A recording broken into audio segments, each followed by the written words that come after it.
They're not being paid to think. They want to execute. Do you ever feel like me when you draw Kastabis? Do you feel like, hey, I'm Kastabi? No, I feel like I'm Mike Cockrell and I should sign it Mike Cockrell. No. Can we would it be sadistic if I signed this in your presence? No, go ahead.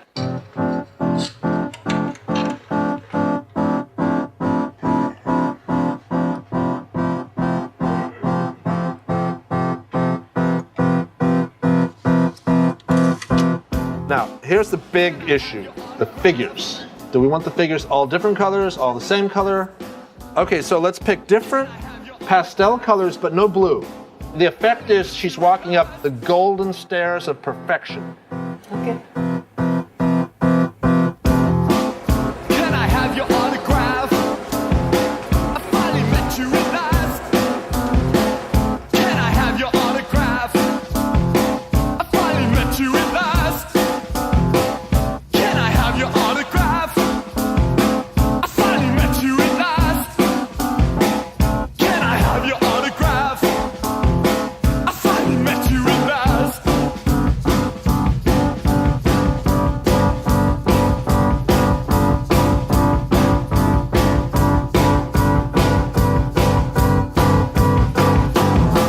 So you want to make a comeback? Can I have your autograph? If it's not too much to ask, can I have your autograph? I read something you said. Is it true that life ain't so bad? Can I have your autograph? I finally met you at last.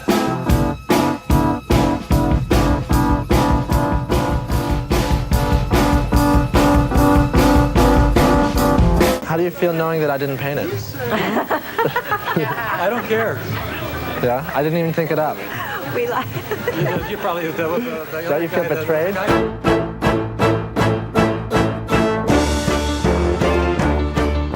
1985 really boomed the whole East Village scene, the South Bronx scene, graffiti. All of a sudden, there was all this kind of media attention thrust upon us. Then there are galleries and art dealers who thought, well, this is an interesting thing that's been going on, and why don't we know about it? Artists became branded, and it became something that people could invest in. I remember when I first started showing at the Ronald Feldman Gallery in Soho. This is the first time I was showing with a big-time gallery. I was so impressed that he had a staff, and I like the word he used. He referred to his employees as his staff. So I remember feeling competitive with him immediately, in a nice way. I mean, I kind of wanted to impress him and the world by saying, well, I have a staff too, but I've got 20 people. You made the journey across the river. You gotta take one day to live. You're just a baby. Look what you're crying. We're gonna go drink honey from the lion. This is a peep show window. Yeah, it's an apparatus similar to those found on 42nd Street. Although here, you insert a quarter, and for 15 seconds, you can witness the creative process at Kastabi World. The smoke and mirrors, they give you rhythm. We may be wrong, but we're wrong.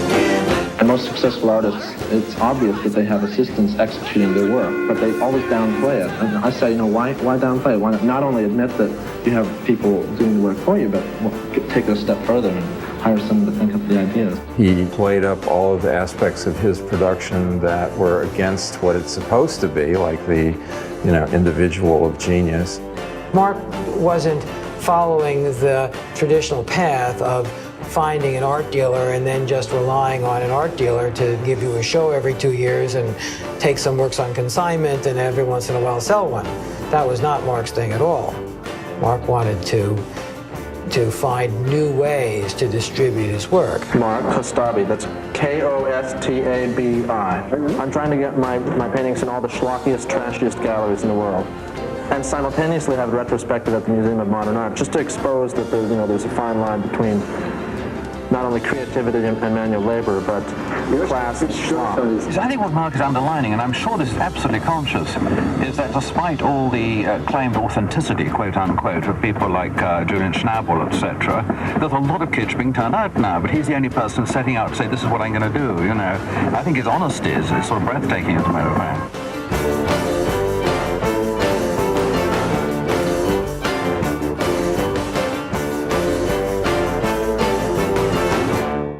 Kostabi was the king of a certain sector of the art world, and there was a lot of money, there was a lot of flash, there were a lot of pretty people,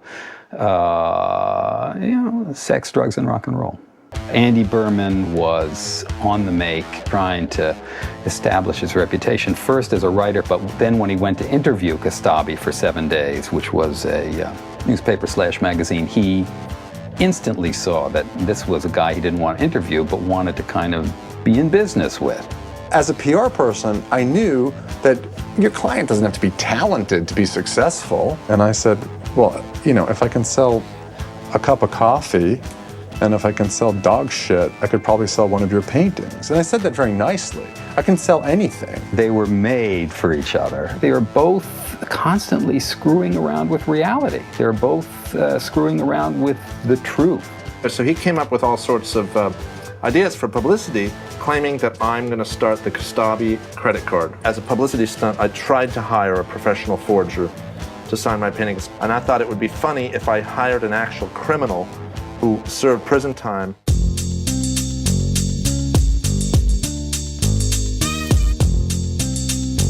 Everything was a joke. Modern art is a con, and I am the world's greatest con artist. That's how I positioned him. Like, here's a guy who's nobody, who's just begging to be famous. Please make him famous. Please put him on your show, Oprah Winfrey. Please put him on your show, CNN. Please write about him in New York Magazine every other week. Please put him in the New York Post. The relationship grew and grew. The more work Andy did for Kostabi, the more success he had in placing him in talk shows and in columns, the deeper in with Kostabi he got and began to be his sort of right-hand man. He did more than PR for him. He sold paintings for him. He represented him around the world. He traveled selling his work. It was just us two against the world. We were great friends. We were having a great time. I keep you on the price. I don't speak no lies. I keep you on the price. I don't spell any lies. So why is everyone so mad at artist Mark Kostabi? He's one of the most successful artists of all time in America. Mark Kostabi knows the art of business and the business of art. You have made 1,500 paintings in about the last year. In 1988. In 1988 alone. How much do you sell a painting for? They range between $12,000 and $50,000. I'll give you $200,000 cash. That's a tad low, don't you think?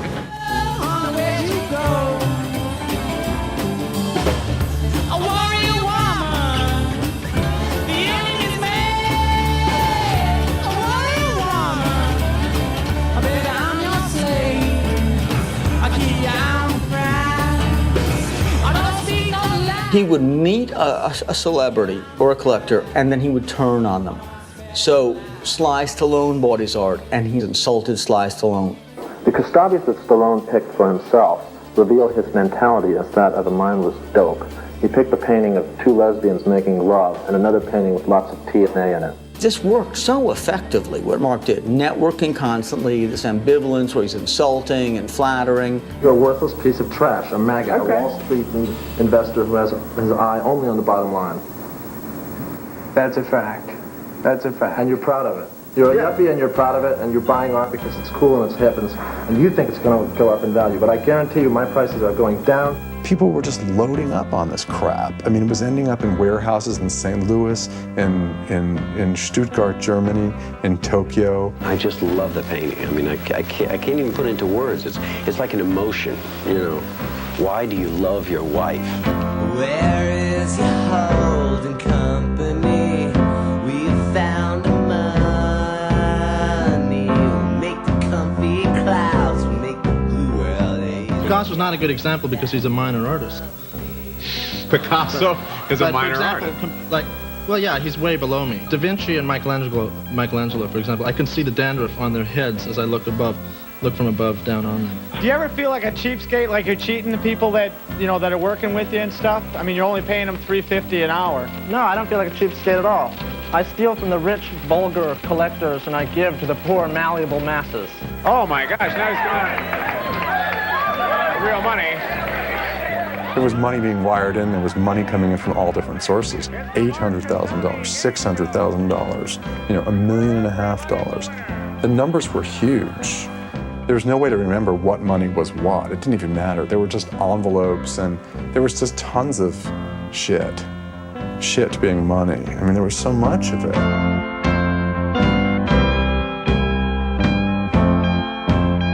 Then we got into the insanity of it all, which was his wanting to build the world's tallest building. He wanted to be Donald Trump. He wanted to build the highest building in Manhattan. Hiring engineers and engineer analysis, and having architects come in, and people at Kostabi World were all milling around saying, Mark has decided that the entire day will be devoted to the building.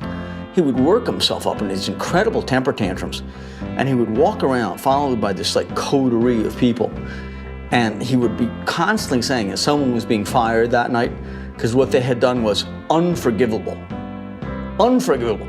And he'd be stomping his foot like he was some junior Adolf Hitler.